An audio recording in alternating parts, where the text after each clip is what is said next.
Well, hello everybody. Thanks for joining the Keen and Can Do stream. As you know, we're currently looking at the Codeahoy Introduction to C Programming book. That is a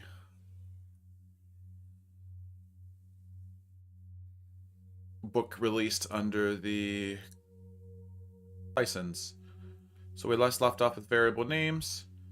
We kind of did go through a few of these, but I'll read them again. Sorry, my OBS is disconnecting and then reconnecting for some reason. It looks like I need to restart my PC, but I'm not going to. What I am going to do, though, is make sure that we have the right chat URL in the chat message here. And we need to go here, properties, sorry, here, properties, set the URL, refresh, boom, okay. Hello, chat. All right, there we go. That is working now, so we can begin officially the stream. Let us put this. Where's the pop? Did it go back? Is that what that did? Yep, put it back there. Okay. So, let us start with variable names. C is pretty generous about what you can use in variable names. Generally, any sequence of digits, letters, and the underscore character can be used, so long as the first character is not a digit. Makes sense, right? Because everything's a number. You can't have a digit when we're supposed to be dealing with numbers as an identifier, because then how's a compiler know if this is a number or if this is an identifier? Very old versions of C may limit the length of external variables, those that can be referenced from other files like binary routines to 6 characters, but modern versions don't. This explains the compact form of many standard library routine names like malloc, print, f, or stringlang. So that's actually right, really true. The older Unix-based systems had a limit, it seems like, with C, where it was 6 characters, and all of these, lo and behold, are 6 characters long. I've often wondered why that was the case. If we look, for instance, at, let's say, info standard input .io, and we do a regit search, we could do, like, let's see, star, and then we could do 6 characters. I think I have to relook up my Emacs, but like if we do print f, yeah, look, all of those, the longest that they are is 6 characters. Well, get char here is 7 characters, so that might be from an older version. Let's see when that was introduced. Does it tell you when it was introduced? Yes, C99. Oh, and C89. So it says very old versions of C. So let's see. No pun intended. Let's see when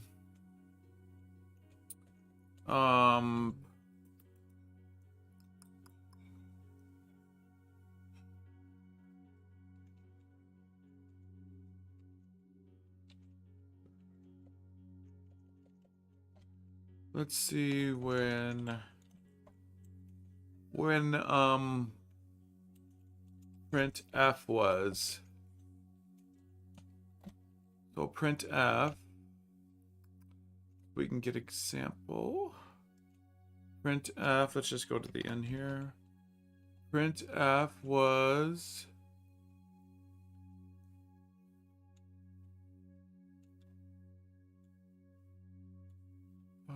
notes.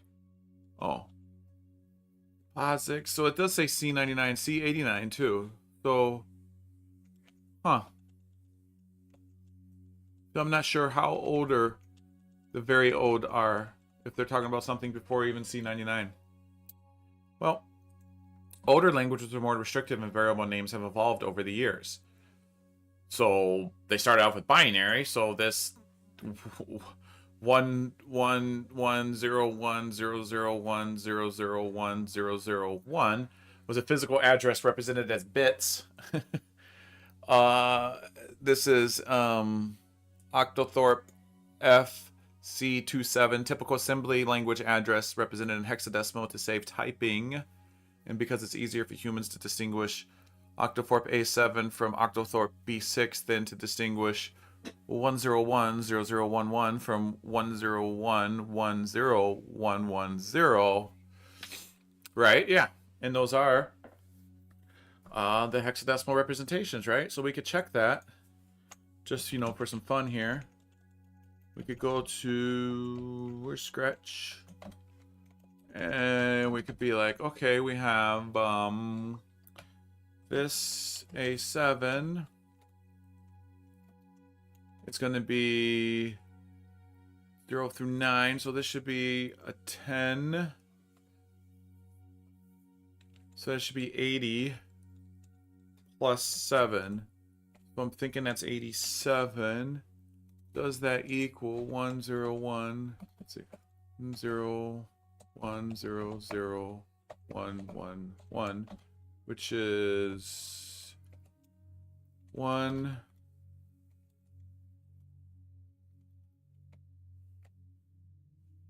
Which is, oops, which is 1, then 2, then 4, and that's 0, would have been, that would have been 8, 16, 32, 64, and 128. I might need to do something with my numbers here. Not lining up. Okay. So that means that's not A7. So that would be just, it's fun to practice binary too. Like, why not? Okay. Whoops. So let's go here. We'll do 128 plus 32 plus 4 plus 2 is E. That's 166. Okay. And then we could do plus. Oh, it's not 87. Okay. It's 8.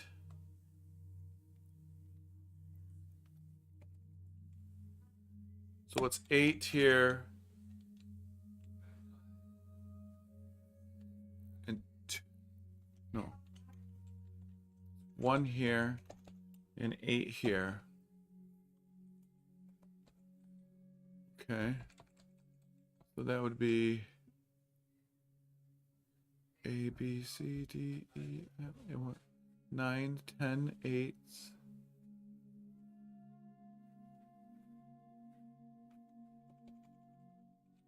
So that's 1 through 8. So that's the 8th place.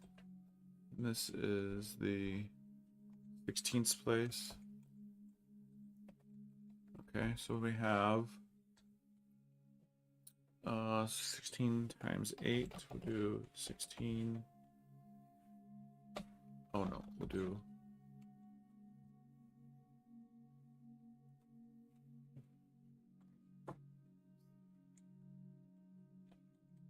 1, 2, 2, 6, 7, 8. Yeah, 166.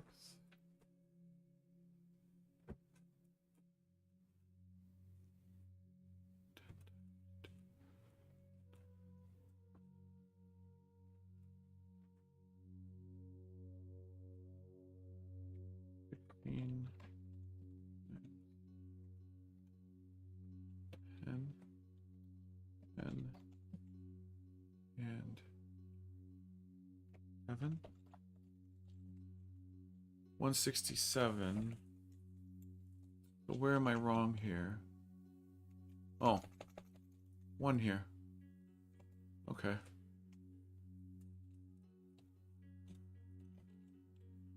Oops. 167 and 167. Okay. So that means that, yeah.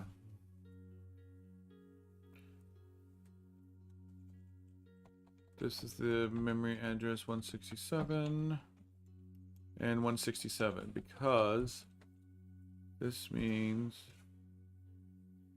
I have space 16, yeah, 7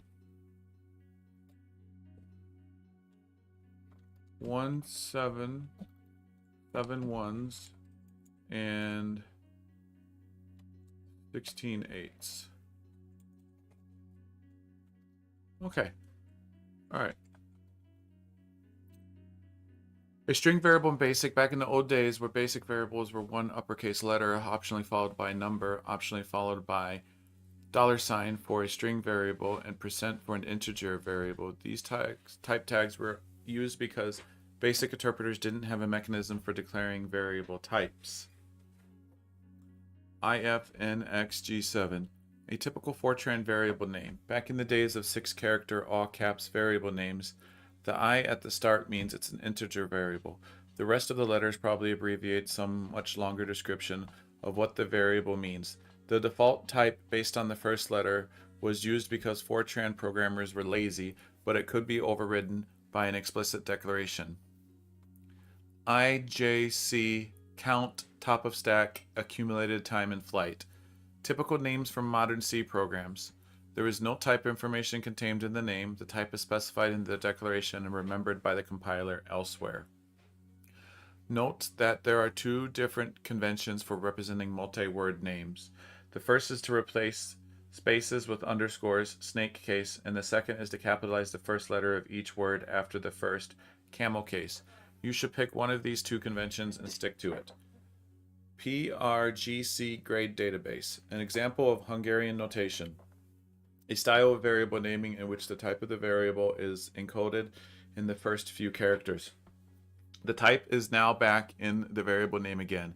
This is not enforced by the compiler, even though I number of students is supposed to be an int. There is nothing to prevent you from declaring float I number of students. If you are teaching a class on improper chainsaw handling and want to allow for the possibility of fractional students, see this MSDN page for a much more detailed explanation of the system. Note clearly an improvement on standard naming conventions, but it is popular in some programming shops. In C, variable names are called identifiers. These are also used to identify things that are not variables, like functions and user-defined types. An identifier in C must start with a lower or uppercase letter or the underscore character. Typically, variables starting with underscores are used internally by system libraries, so it's dangerous to name your own variables this way. Subsequent characters in an identifier can be digits, letters, or underscores. So for example, A underscore underscore underscore A underscore underscore underscore A underscore A underscore A 1127 underscore A, Albert Einstein A, and underscore underscore underscore underscore underscore underscore are all legal identifiers in C, but $foo and 01 are not. $foo is not. Okay, digits, letters, and underscore character. Okay, but no ampersand or $signs or the octothorpe. Okay. The basic principle of variable naming is that a variable name is a substitute for the programmer's memory. It is generally best to give identifiers names that are easy to read and describe what the variable is used for. Such variables are called self-documenting. None of the variable names in the preceding list are any good by this standard. Better names would be total underscore input underscore characters, dialed wrong number, or steps remaining. Non-descriptive single character names are acceptable for certain conventional uses, such as the use of I and J for loop iteration variables, or C for an input character. Such names should only be used when the scope of the variable is small, so that it's easy to see all the places where it is used at the same time. C identifiers are case sensitive, so aardvark and capital AAR, capital DVA, capital ARK, and aardvark, capital everything, are all different variables. Because it is hard to remember how you capitalized something before, it is important to pick a standard convention and stick to it. The traditional convention in C goes like this. Ordinary variables and functions are lowercased or camel-cased, count of input bits. User-defined types, and in some conventions global variables, are capitalized, stack, total bytes allocated. Constants created with $define or enum are written in all caps. Maximum stack size or buffer limit. Using variables. Ignoring pointers for the moment, because we haven't done pointers yet. Ignoring pointers for the moment, there are essentially two things you can do to a variable. You can assign to a value to it. You know what? I'm going to start taking some timestamps here. Using variables. Okay. Ignoring pointers for the moment, there are essentially two things you can do to a variable. You can assign a value to it using the equal operator, as in x equals 2, assign 2 to x, y equals 3, assign 3 to y, or you can use its value in expression. X equals y plus 1, assign y plus 1 to x. The assignment operator is an ordinary operator, and assignment expressions can be used in larger expressions. X equals y equals 2 times 3 sets y to 2 and x to 6. This feature is usually only used in certain standard idioms since it's confusing otherwise. It is quite confusing, and you could do it a little bit easier, I would say, with just setting y equals 2 on a separate line and doing x equals y times 3. There are also shorthand operators for expressions of the form variable equals variable operator expression. For example, writing x plus equal y is equivalent to writing x equals x plus y. X divided by equal y is the same as x equals x divided by y, etc. For the special case of adding or subtracting 1, you can abbreviate still further with the increment and decrement operators. These come in two versions depending on whether you want the result of the expression, if used in a larger expression, to be the value of the variable before or after the variable is incremented. So for example, x equals 0, y equals x plus plus sets x to 1 and y to 0, the old value. Y equals plus plus x sets x to 2 and y to 2, the new value. So this is a postfix increment and this is a prefix increment. Y equals x postfix sets x to 1 and y to 2, the old value. Y equals negative x sets x to 0 and y to 0, the new value.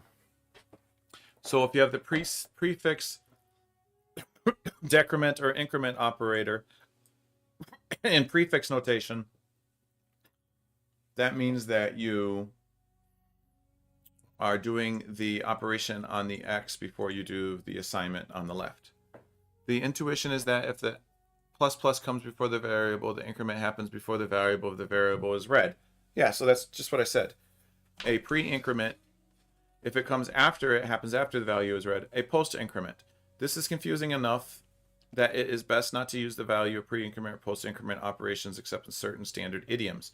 But using post-increment or pre-increment by itself as a substitute for x equals x plus 1 is perfectly acceptable style.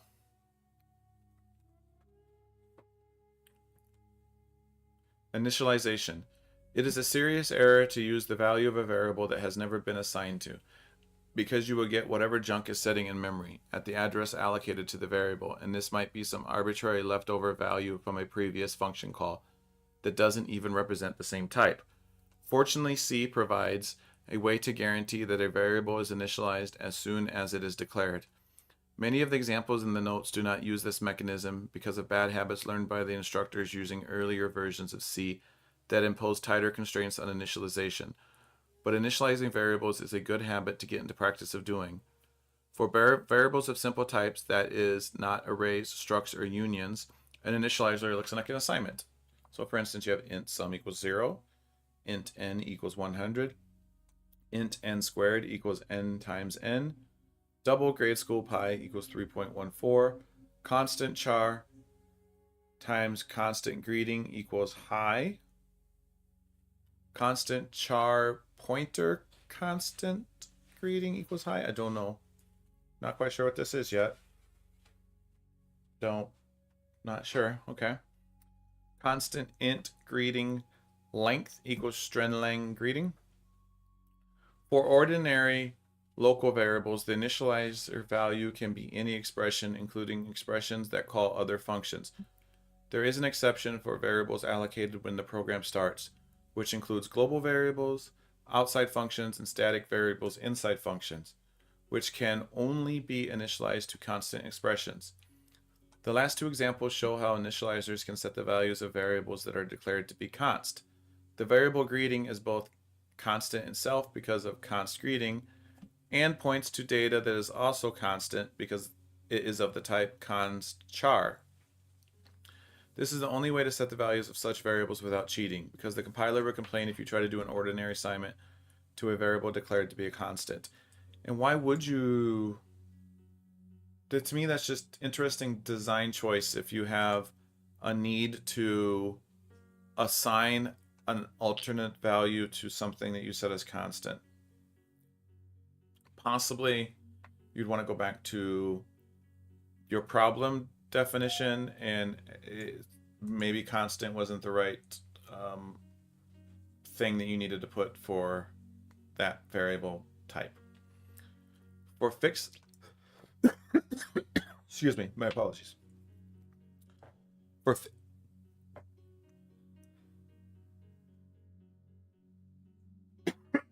Excuse me. For fixed size arrays and structs, it is possible to supply an initializer for each component by enclosing the initializer value in braces separated by commas. For example, int 3 numbers of size of 3, you can initialize 1, 2, and 3. This is similar to all other programming languages, so that makes sense. Struct numeric title, int number const char pointer name, struct numeric title s equals 7 samurai, struct numeric title n 3 ninjas. Storage class qualifiers. It is possible to specify additional information about how a variable can be used using storage class qualifiers, which usually go before the type of a variable in a declaration. Scope and extent. Most variables that you use in C are either parameters to functions or local variables inside functions. These have local scope, meaning that the variable names can only be used in the function in which they are declared, and automatic extent, meaning the space for the variable is allocated, typically on this stack, when the function is called and reclaimed when the function exits. If the function calls itself, you get another copy of all the local variables. See recursion. On very rare occasions, you might want to have a variable that survives the entire execution of a program, has static extent, or that is visible throughout the program, has global scope. C provides a mechanism for doing this that you should never use under normal circumstances. C provides a mechanism for doing this, but don't ever do as I say, not as I do. Pretty much the only time you are going to want to have a variable of a static extent is if you are keeping track of some piece of information that A, you only need one instance of, B, you need to survive between function calls, and C, it would be annoying to pass around as an extra argument to any function that uses it. An example would be the internal data structures used by malloc, or the count variable in the function below. Return the number of times this function has previously been called. This can be used to generate unique numerical identifiers. Unsigned long, ticket machine, void. Static unsigned long count equals 0. Return count ++. To declare a local variable with static extent, use the static qualifier as in the above example. To declare a global variable with static extent, declare it outside a function. In both cases, you should provide an initializer for the variable. To declare a local variable with static extent, use the static qualifier as in the above example. To declare a global variable of static extent, declare it outside a function. In both cases, you should provide an initializer for the variable. My friend said I should do a little bit of ASMR, so we'll see about opening this Pellegrino.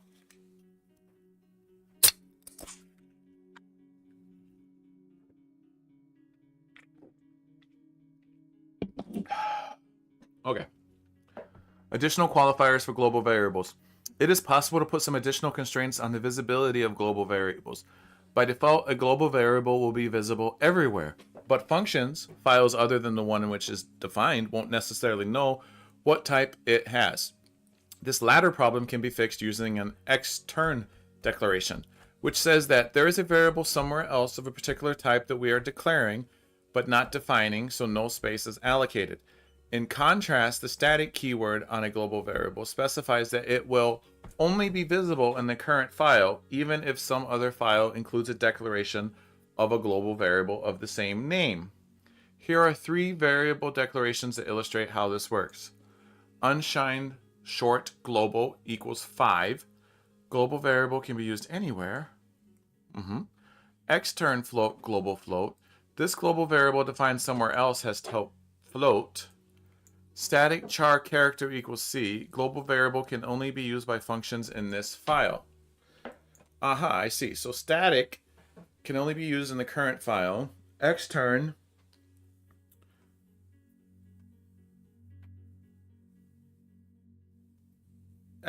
says, hey, we have a float in a separate file that's defined, and you can use it here. Does that mean it's also initialized in the separate file? So if I do that, let me just do that. How about that? How about that? Okay, let's go to projects. I have decided I'm going to put Linux on this, but I might do that as a stream. I'll set up Linux. I'll show you how I set up Linux. We'll set up Emacs on it. I've kind of been back and forth between Linux for many years. I'm not sure if I'm going to use Debian 12 or if I'm going to use Ubuntu. But as I said, I'm annoyed with the Control Z on there. I use Windows at work, so I have a Windows machine. But I would like to do Linux and kind of make this my streaming machine like a full-time Linux box. So we'll see. We'll see that soon developed here. Okay, so we have chapter 8. Let's make another chapter. We'll call it chapter 10. And we'll make a file in there. Let's just call it play.c. And we'll make another file in there. We'll call it test.c. And then in this file, we're just going to say we have a global. No, we have a float.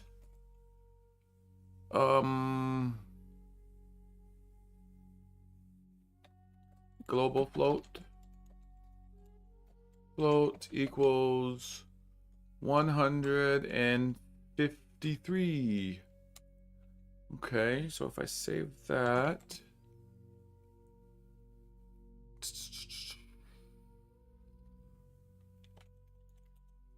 Okay, and then I go back to the play.c. Let's do include stdio.h. Yeah, spell it right. H. And then we'll do void int main void. Can I print? Let's do extern float global float. And then can I do print f? This should print the float, but I don't know how to do. What is float? LF? Is it just F? Global float. And then we'll return. Let's actually start using the standard lib. stdio.h. And then I can do return exit success exit. I'll have to see what it is. I don't remember if it's successful exit. Okay, we'll do that. Then if we compile, do we have to do make play play.c?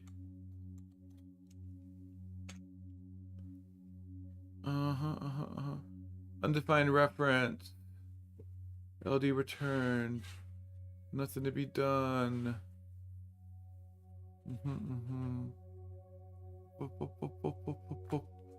Using the global variable defined elsewhere. How do I do that?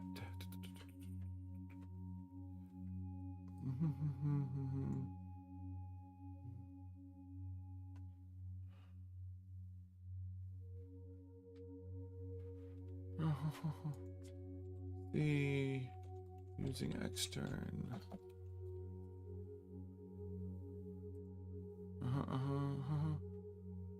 Extern.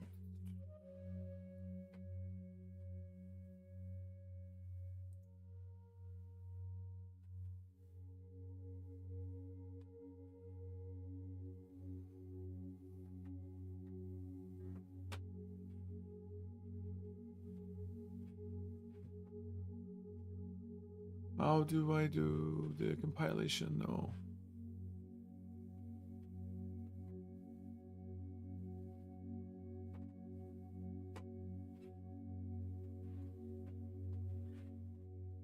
The extern variable is supposed to be a variable that's just, so I have another file here that's just called test.c, and all it is a float variable, which should work. I think I'm not quite sure how to compile it. Then I have extern float, global float. So this just means that it's not in this file, it's in another file.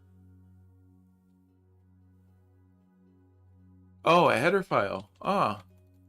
So I can do the header file? Yes, yeah. So like if you've done Python before, it'd be like import from Python, or JavaScript using module syntax, right? Exports, provides. So let's do typically.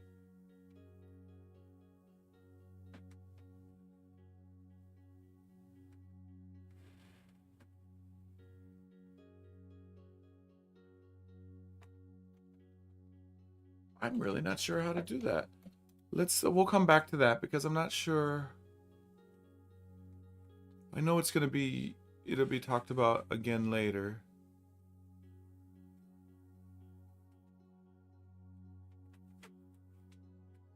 Yeah, extern. Yeah, extern.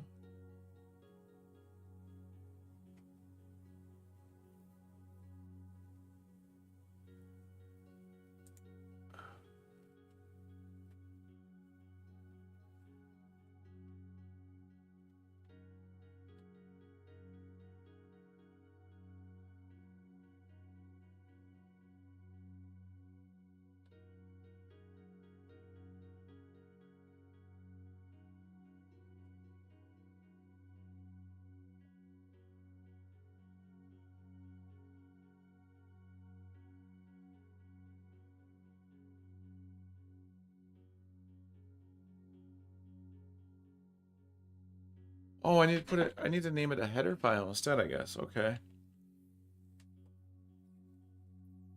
Yeah, that looks like that's what it is. Let's see. But I saved it under, let's just do another one. Let's just okay, let me just copy it. Nope. Under test here. Oh, I can just rename it, can I?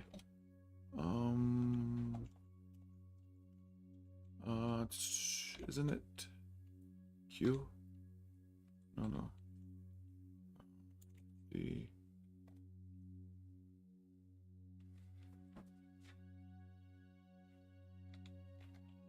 Go XD.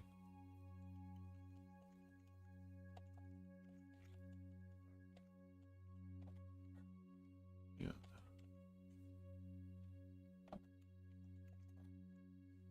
Oh, directory is changing. Type Q to update. Yeah. There we go. Okay. 10. What? Type Q to update Direct.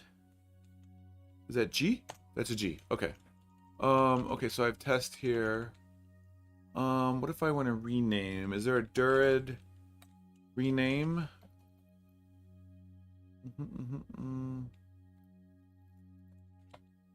Rename file.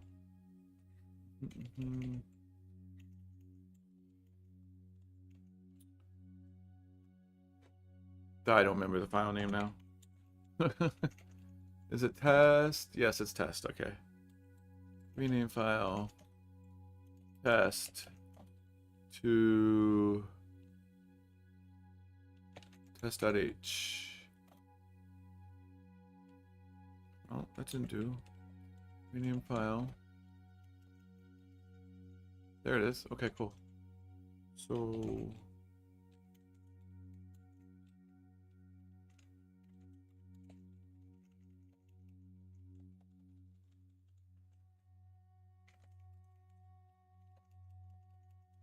okay, there it is. So let's go back to play, and then we'll go up here and include test.h. But I don't.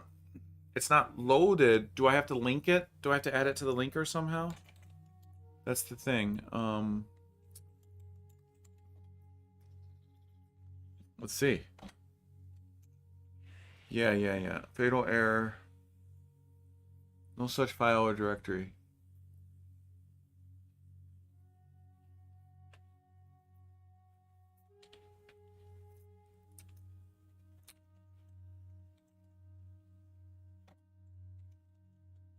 Oh, where is it?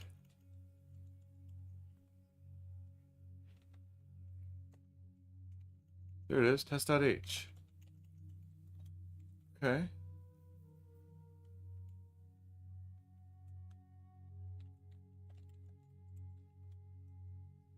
Play.c. Test.h, I don't. No.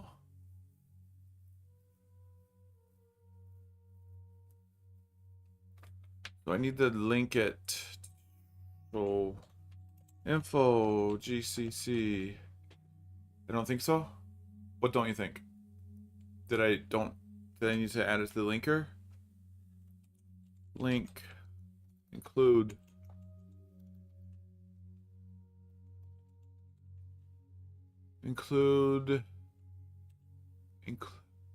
aha. I see. Okay, include file looks like. All right. So we'll do compile GCC minus G3 minus O play.c minus include test.h. Oops. Misspelling. Play.c.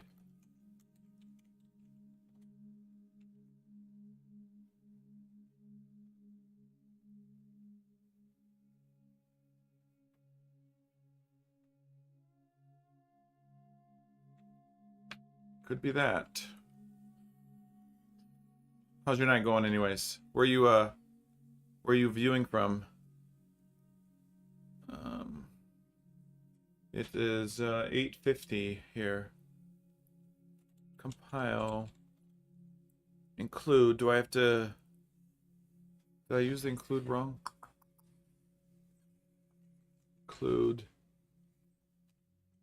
Include and then file.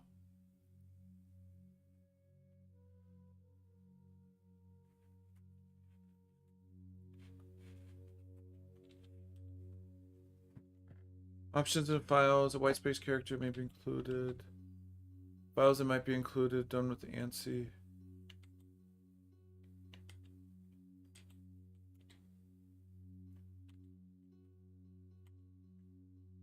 Include.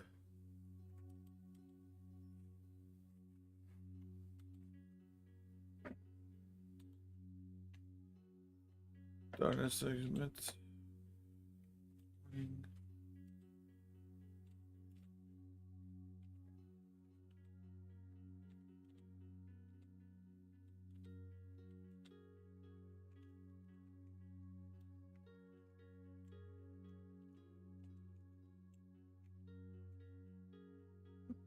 Include and then the file. Is it not finding the file?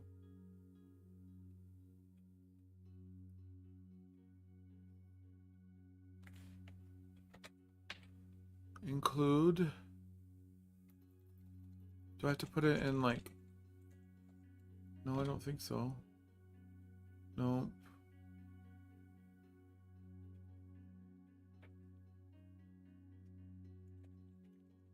I'm going to figure this out. Include test.h.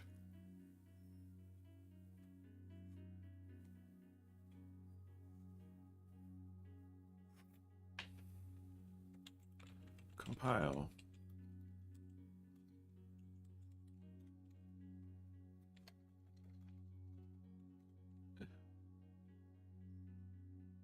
Yeah. Compile. Include. Do I just do test.h here because that's where it's located? No.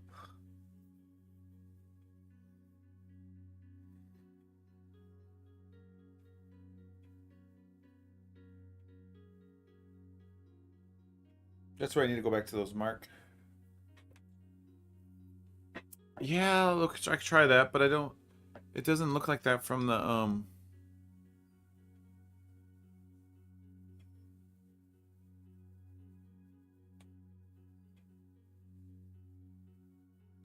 Wait, you say bracket is for...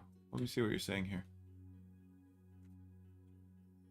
Bracket is for...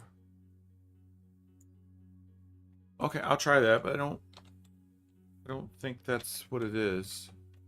Let's try it though. So compile. And then you're saying to just do it like this, right?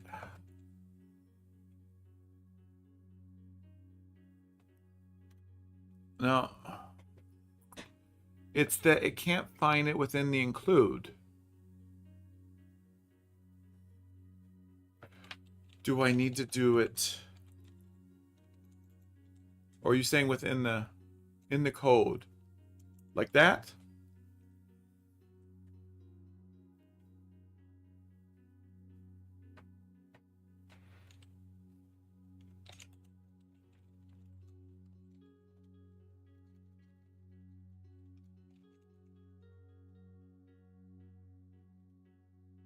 No.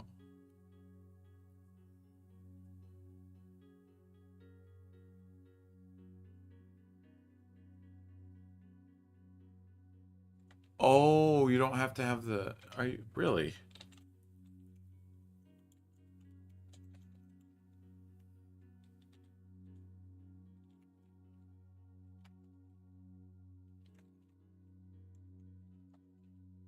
Like that.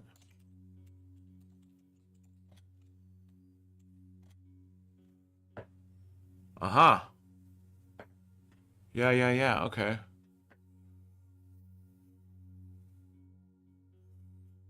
So, are those others actually called? Yeah, I think it's... We'll probably learn about it. I don't understand what the difference is between the header files, because you can open up the headers directly in standard lib. So we'll have to see. But what does it have? Float?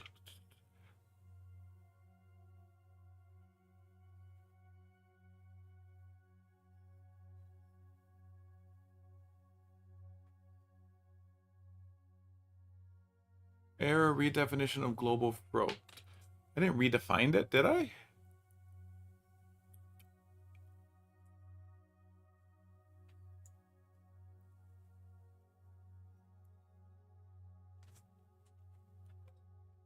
Okay.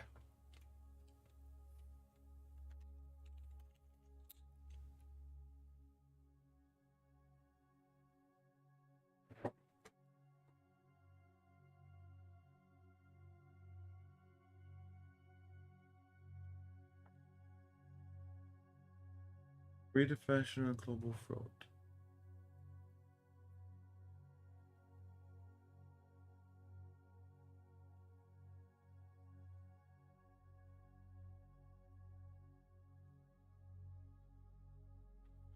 So, do I need not even compile then? Ah, so I didn't even need to add it. So, are you telling me I didn't even need this then? Wait a second. I could have just added it in the compilation?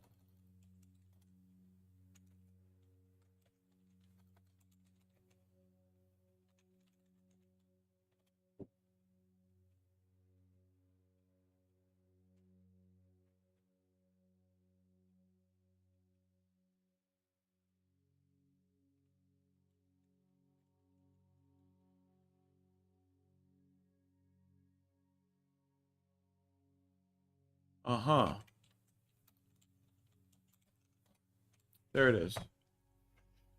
There it is, there it is, there it is. Very interesting. So you can do either or. Very, very interesting. Okay, so let's go back to Scratch here. And we'll say that... Oh man, when did I start this?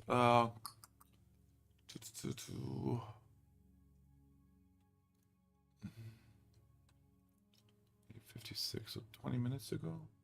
Well, I'll just find it and I'll add some chapters. Let's say that, okay, so very interesting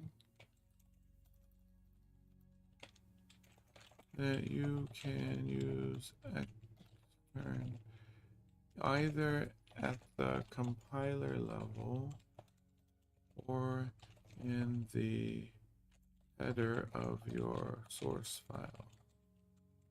Example, I could have include test.h or I can have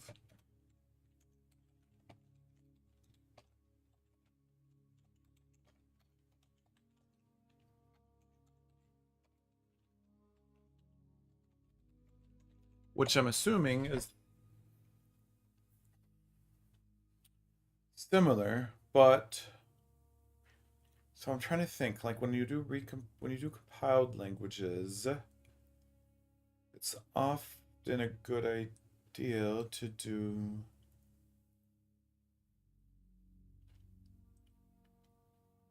well if you're going to change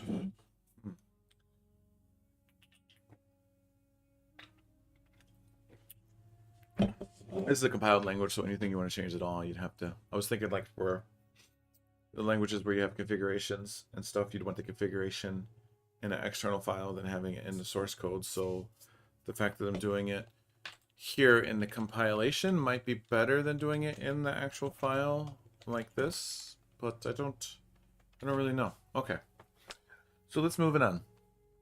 Marking variables as constant. The constant qualifier declares a variable to be constant.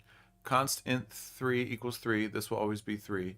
It is an error to apply any sort of assignment equals, plus, etc. to a variable qualified as const. Pointers to const. A pointer to a region that should not be modified should be declared with const type. Const char pointer string equals you cannot modify this string. The const in the declaration above, a pointer to a region, I haven't done pointers yet, but let's read it anyways, because why not? Pointers to const. A pointer to a region that should not be modified should be declared with const type. Ah, okay, Fabian. So what I found out was that you could, let's go back to my Scratch here. What do you use for editing? What application? So you can either include it in the test in the header of the source file using that syntax. I thank you for that a lot.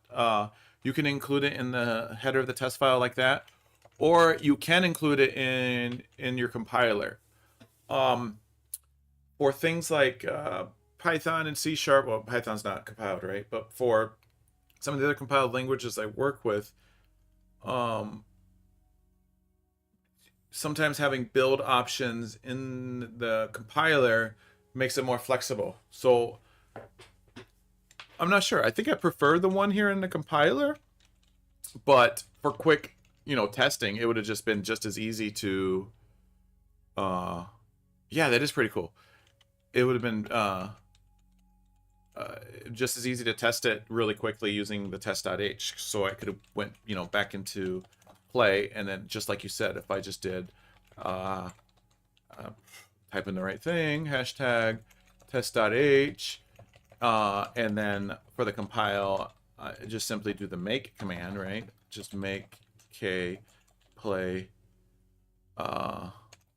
play.c, and it works. And then there's a warning because of that defaults with the integer, but I don't really care. And then play, and then there it is. It outputs it.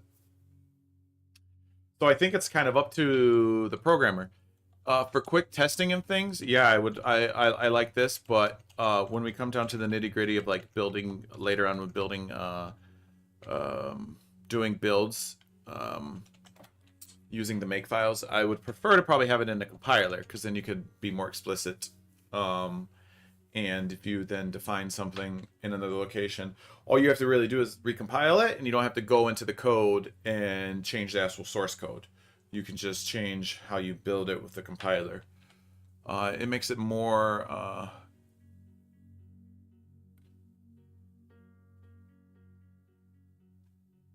yep, exactly. Yep. Pointers to const. A pointer to a region that should not be modified should be declared with const type. Const char pointer string. You cannot modify the string. The constant declaration above applies to the characters that string points to. String is not const itself, but it is instead a pointer to const. It is still possible to make string point somewhere else, say by doing an assignment. String equals you cannot modify the string either. If you want to make it so that you can't assign to string, put const right before the variable name. Prevent assigning to string as well. Const char pointer const string. So that explains what we were seeing up here. Where were we seeing it? Right here. Const char pointer const greeting. So this means you can't assign to the greeting and you can't change the string.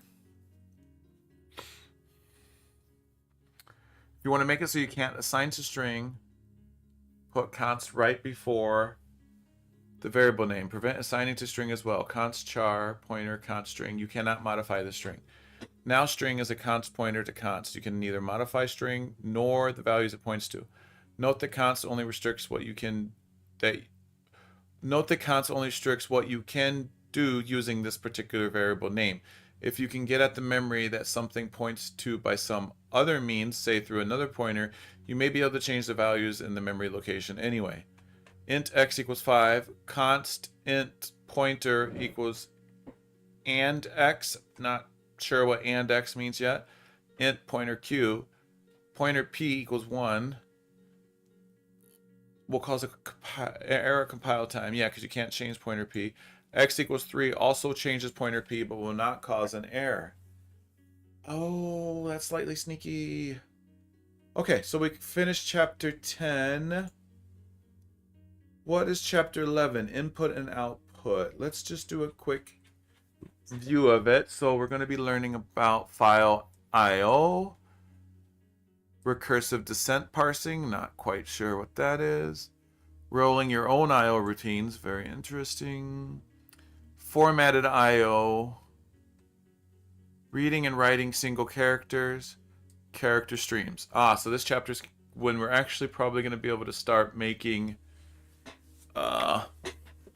small little programs. I mean, we've already been making small little programs, but I've been diligent to be in reading, going line by line through all this stuff. Okay. Input and output from C programs is typically done through the standard IO library, whose functions, etc., are declared in stdio.h. A detailed descriptions of the functions in this library is given in Appendix B of Kernighan and Ritchie. We'll talk about some of the more useful functions and about how input-output works on Unix-like operating systems in general. Well, I'm pretty sure we don't need to necessarily have the Kernighan book, because right here we have section 3 of the info pages, and we have access to standard input IO. So let's see if we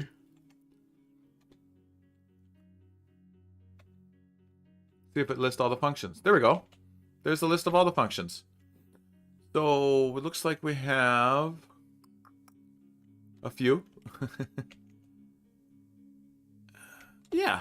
So these are all the functions that are in standard input output IO. So you don't need the book necessarily. You just need a Linux computer. What's better than that, anyways? Okay. Character streams. The standard IO library works on character streams, objects that act like long sequences of incoming or outgoing characters. What a stream is connected to is often not apparent to a program that uses it. An output stream might go to a terminal, to a file, or even to another program, appearing there as an input stream. These 3 standard streams are available to all programs. These are standard in, standard input, stand out, standard output, and standard error, standard error. Standard IO functions that do not take a stream as an argument will generally either read from standard in or write to standard out. The standard error stream is used for error messages. It is kept separate from standard out so that you can see these messages even if you redirect output to a file. So, like, for instance, if we call ls, good idea. Let's come out of here. I'm going to do some tmux stuff here. So we do lx, no file. And then we do temp. Let's just do output. It's going to be no such file. But I could do file output. That should have been created, and it's empty. That's kind of cool. I actually do like that.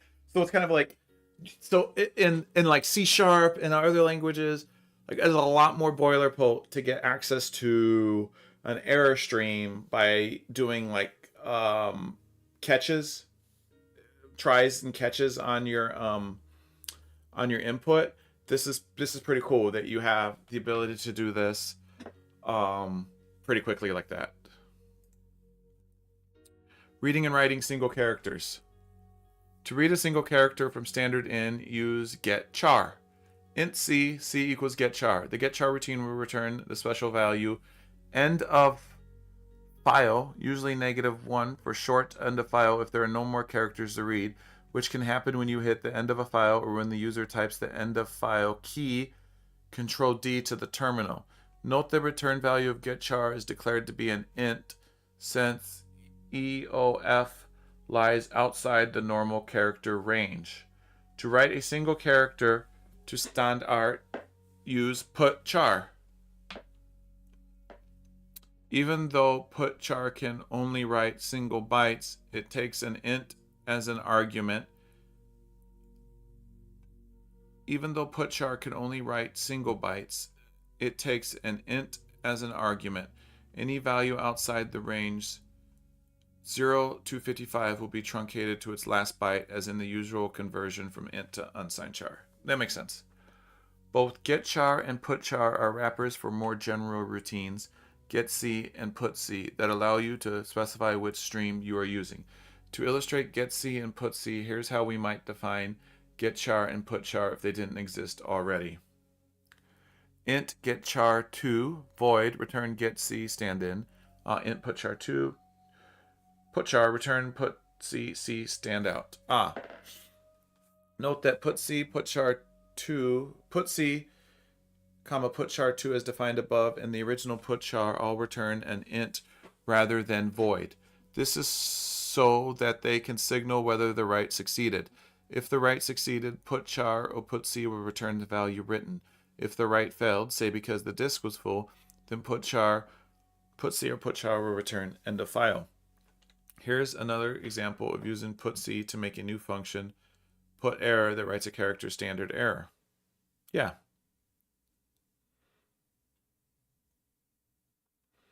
A rather odd feature of the standard C standard IO library is that if you don't like the character you just got, you can put it back. What would happen if that character was giving it a length? Which character? Oh, you mean if you did not put a character in there? So instead of like get you mean get a length for the put char or the length for the get char?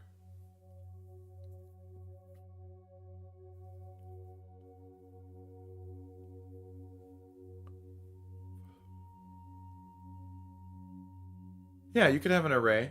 You could have an array of characters that has a length, and you could use that to build up messages or what have you.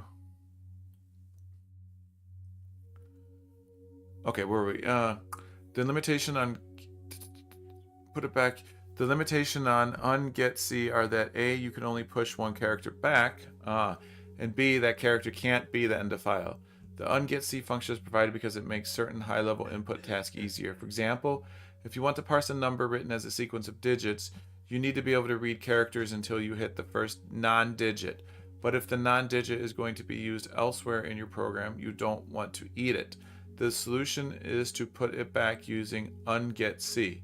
Here's a function that uses ungetC to peek at the next character on standard input without consuming it. Oh, so it's a peek. Excuse me. Int peek char void. Int C. C equals get char. If C is not equal to EOF, ungetC.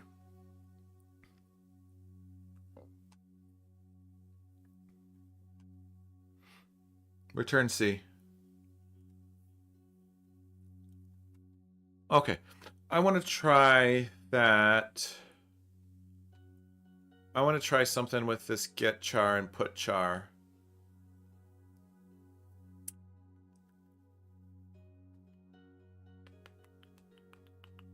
Okay, let's do a file. Let's do project C 10. Let's do Charmander. Okay, let's include. We only need to include one of them here.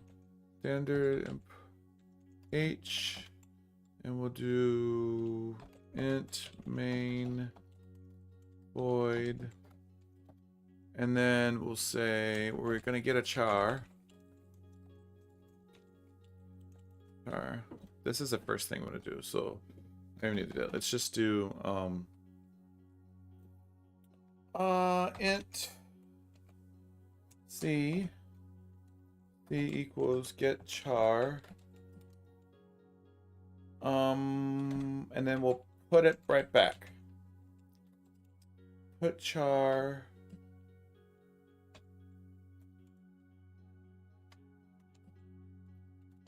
%C, maybe C. I'm not sure if that's the right way. We'll find out. Make K Charmander. Okay.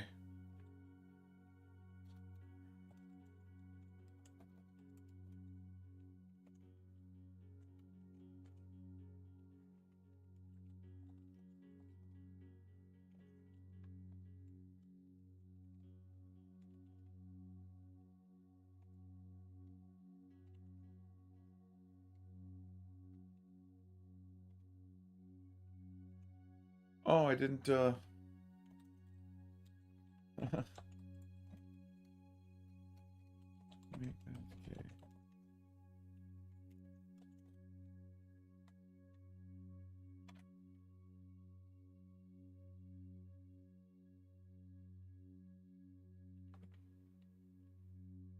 Nothing to be done.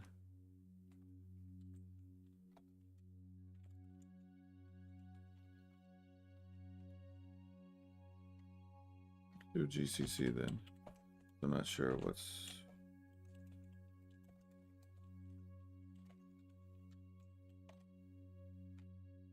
Makes integer from point... Okay. Too many arguments to function put char. Ah! I wonder, let's look at the documentation if put char is just FOSD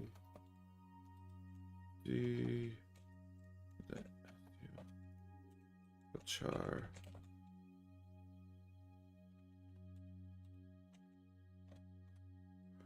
Put char. Oh, yeah, it just puts just the integer. Okay, so I don't even need to do any of that fancy stuff. Just put the integer. Okay, compile that again. There we go. Now we'll run it. And then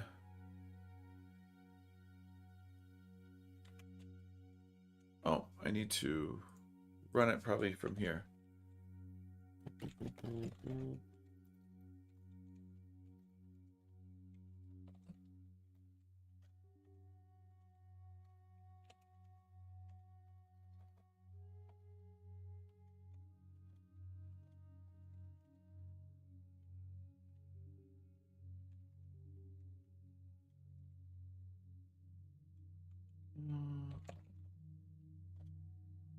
Let's see, we'll do T.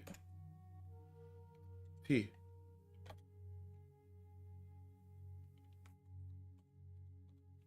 T, Control D. Aha, I put another T there.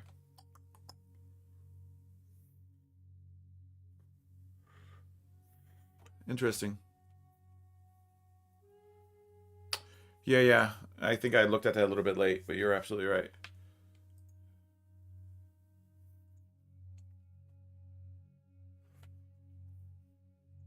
Could put it on a new line.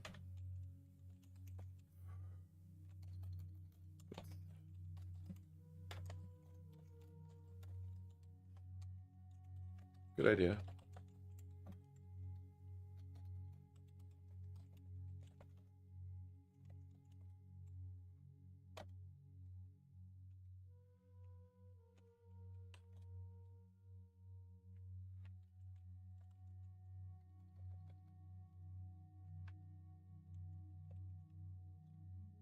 Let's do Y. There it is. Not bad, just playing around. So what I wanted, so because of that,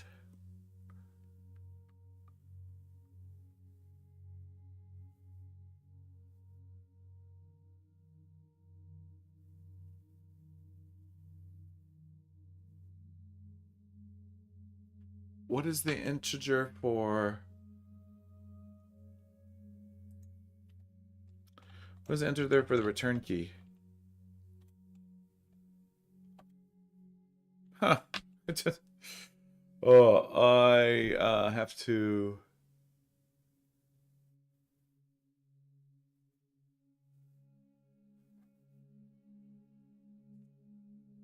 integer.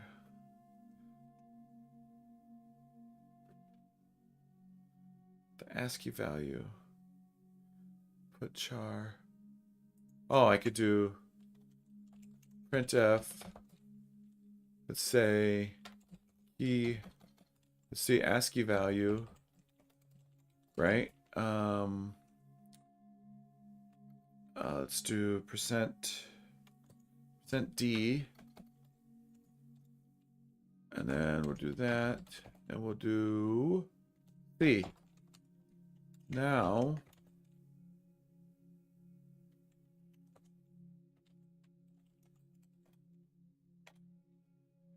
Now I should get the return value, right?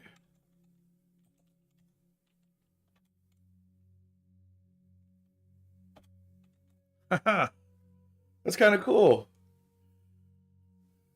Yeah, no. Yeah, because put char is putting the char out given the actual int input, and printf is just formatted print. So I'm able to get the ASCII value out that I put in 10. So now I could essentially say, I could tell it, well, I'll do it tomorrow. But what I could do, we'll save it for tomorrow. But I was just gonna play with like a mini like kind of input of editor stuff. I gotta get going though. This is it's been fun. Thanks for joining again, Fabian's. Pleasure having a conversation with you. I hope that my crazy back and forth mind isn't too confusing, and we both learn a little bit of stuff. All right, everybody else that joined, thanks for joining. If you like what you see here, hit that bell icon, subscribe. Eventually, I'm going to start scheduling these, and I will be adding some chapters to this one. For sure, I want to do that. So, with that, I'll let you guys go. Thanks for watching Keen and Can Do. Until later, have a good night.